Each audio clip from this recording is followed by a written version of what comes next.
Selamat pagi pemirsa, bersama saya Nabila Basma dalam RNP News.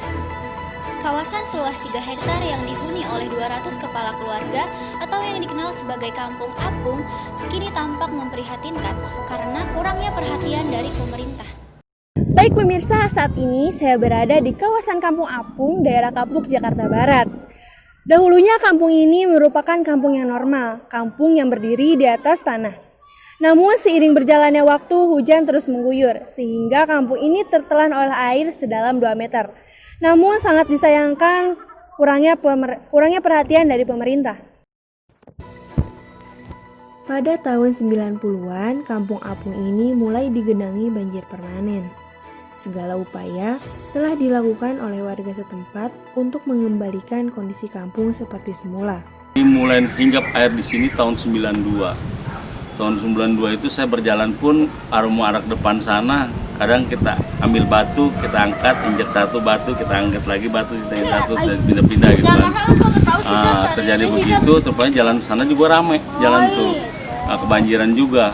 Makanya ada aparatur di pemerintah sini, ini kok bisa namanya rumah apung, kenapa nggak kapuk teko? Iya dahulu memang kapuk teko, saya bilang. Ini keringin, kalau mau kembali itu kapuk teko, saya bilang. Terjadinya apung kan karena ada di atas air, saya bilang begitu. Yang dulu sama yang sekarang kebersihan, kalau dulu kan nampak. Kalau dulu mah di tanah kering nampak kan yang namanya kotor apa sampah-sampah gitu ya kan. Iya kelihatan. Kalau sekarang kalau sampah itu berendam, terus kemudian dia timbul beberapa kali kemudian kan nggak terpantau sama kita sama mata kita gitu. Warga selalu berharap agar kampung ini menjadi kampung yang kering dan kembali normal. Namun sangat disayangkan kurang pedulinya dari pemerintah. Putri Permatasari dan kru yang bertugas melaporkan. Pada Hari Pelanggan Nasional, PT KAI atau Kereta Api Indonesia meluncurkan PIN khusus ibu hamil yang dapat memudahkan ibu hamil untuk mendapatkan tempat duduk. Pemirsa, drama ibu hamil untuk mendapatkan kursi di kereta komuter lain akan berkurang karena telah diluncurkannya PIN khusus ibu hamil. Lalu, bagaimana PIN khusus ibu hamil ini bekerja? Bertepatan dengan Hari Pelanggan Nasional yang jatuh pada 4 September 2019, PT KCI meluncurkan PIN khusus ibu hamil untuk keperluan pelanggan yang sedang hamil pada trimestri pertama. Ibu hamil ini memang programnya dari PT KCI, tapi ada bantuan atau masukan juga dari komunitas-komunitas penumpang kereta KRL khususnya ya, yang merasakan di trimester pertama itu, kehamilan trimester pertama tidak direspek sama penumpang lain gitu ya untuk mendapatkan tempat duduk. Gitu. Sudah berapa banyak Pak pengguna dalam 3 bulan terakhir? Oke, untuk pengguna PIN ibu hamil ya, selama sampai dengan saat ini data update terakhir itu totalnya ada 3.692 pengguna. Itu terdiri dari beberapa stasiun ini ya, stasiun pendaftarannya. Iya, sangat membantu karena dengan PIN ini, dengan PIN ibu hamil ini, kita bisa langsung dapat kursi prioritas. Karena kan kalau hamil masih kecil belum terlalu kelihatan, jadi kadang-kadang kan orang nggak tahu kalau kita tuh posisinya lagi hamil. Untuk syarat dan ketentuan pendaftaran secara online bisa melalui tautan di KRL Akses. Kemudian, jika Anda ingin membuat secara langsung, bisa ke stasiun seperti Tanah Abang, Juanda, Bekasi, Sudirman, Bogor, Duri. Dan hanya dengan melampirkan surat keterangan hamil dan KMT, Anda dapat memiliki PIN ibu hamil. Itulah informasi mengenai program PIN khusus ibu hamil. Ranti Meliana beserta kru yang bertugas Jakarta melaporkan. Pada tahun 2020, pemerintah mewajibkan calon pengantin untuk mengikuti sertifikasi pernikahan. Tanpa sertifikasi pernikahan, calon suami istri tidak diperbolehkan menikah. Baik pemirsa, saat ini saya sedang berada di KUA Grogol Petamburan, Jakarta Barat.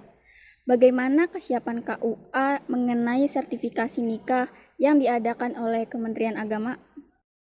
Kebijakan terbaru yang dikeluarkan oleh Kementerian Agama dalam hal masalah pencatatan pernikahan untuk menghindari hal-hal yang tidak diinginkan setelah pasca pernikahan karena tingginya angka perceraian di kalangan muda. dari pimpinan kita membuat kebijakan untuk melakukan semacam sertifikasi pelatihan, terutama pelatihan dalam hal bimbingan mental, kemudian bimbingan persiapan yang sifatnya kesehatan maupun yang sifatnya edukasi tentang bagaimana nanti berumah tangga, itu untuk calon-calon pengantin. Dan kita pun di sini, terutama di KUA di Grogol Petamburan itu, setiap hari Selasa kita ada semacam pelatihan penataran juga. Jadi mereka ada yang dikenakan diwajibkan ikut BIMWIN namanya, bimbingan perkawinan, tapi mereka yang tidak, karena memang kuota keterbatasan anggaran, jadi mereka yang tidak disertakan itu tetap kita sertakan, ada namanya penataran mandiri. Jadi kursus pengantin mandiri di mana calon pengantin itu bertemu dengan penghulunya masing-masing. Kita kasih pengarahan dan pembekalan untuk mereka nanti ke depannya bisa menjalankan rumah tangga seperti yang mereka harapkan. Ya kurang setuju juga sih, soalnya kan kayaknya lebih memperlambat lagi. Soalnya kalau ininya memperlambat, kasihan juga ya pengantinnya. Ya, jadi tanggapan kakak kurang setuju. Kurang setuju. Itulah tadi penjelasan dari KUA Grogol, dan belum adanya sosialisasi sertifikasi wajib menikah dari Kementerian Agama. Ranti Meliana dan kru yang bertugas Jakarta melaporkan. Hampir setiap hari masyarakat Jakarta menggunakan jembatan penyeberangan orang, namun standar keamanannya masih diragukan. Standar keamanan jembatan penyeberangan orang atau JPO di DKI Jakarta kini masih sangat amat diragukan. Hal tersebut disebabkan karena adanya keluhan dari masyarakat. Terdapat 400 lebih JPO yang ada di Jakarta dan juga terbagi dalam berbagai kepemilikan.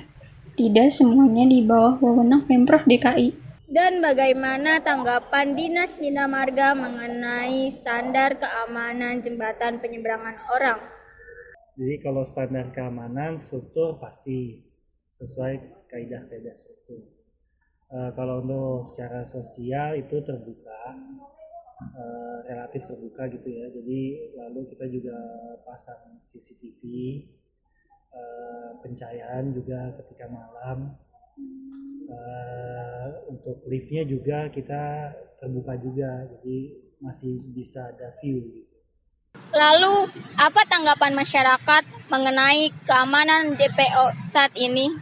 Sebenarnya sih kalau kita melihat dari segi safety ya, kalau untuk anak-anak memang kalau yang JPO Sudirman ini saya pikir kurang bagus ya, kurang safety-nya itu kurang bagus, karena kalau anak-anak kan ini kan termasuk licin, habis itu lubang-lubangnya ini besar. Jadi kalau untuk orang dewasa sih sebenarnya tidak masalah, apalagi kalau musim hujan ini mungkin bisa licin ini ya. Kalau yang dulu kan setahu saya kan dulu ini beratap, tapi akhir-akhir ini kan sama gubernur mau dibuat tanpa beratap dengan asumsi bisa untuk Instagramnya orang ke sini ke Jakarta mau potret-potret. Memang sih dari sisi yang lain itu bagus, tapi kalau dari sisi safety-nya mungkin kurang kali ya. Itulah tadi tanggapan mengenai standar keamanan jembatan penyeberangan orang. Ranti Meliana beserta kru yang bertugas melaporkan dari Jakarta. Jika Anda ingin berakhir pekan sekaligus menambah wawasan, di kawasan Pondok Labu, Jakarta Selatan terdapat museum yang mengoleksi layang-layang dari berbagai daerah maupun luar negeri. Halo pemirsa, kali ini saya berada di Museum Layang-Layang Indonesia Pondok Labu, Jakarta Selatan. Nah, di museum ini banyak sekali jenis-jenis layang-layang dari berbagai daerah. Mau tahu kelanjutan tentang Museum Layang-Layang ini? Simak terus liputannya. Museum Layang-Layang yang terletak di Jalan Haji Kamang, Pondok Labu, Jakarta Selatan ini merupakan museum yang didirikan oleh Ibu Endang Ernawati sejak tanggal 21 Maret 2003. Kita di sini biasa kenalkan sama pengunjung atau anak-anak sekolah ya. Di sini kan banyak anak-anak sekolah tuh, dari Senin sampai Jumat tuh field trip anak sekolah. Ini sampai ratusan sehari itu. Ya dari jam 9 sampai jam 2 lah. Itu baru selesai. Museum ini sangat terbuka untuk umum, dibuka pada hari Senin hingga sampai hari Jumat, mulai pukul 9 pagi hingga 4 sore.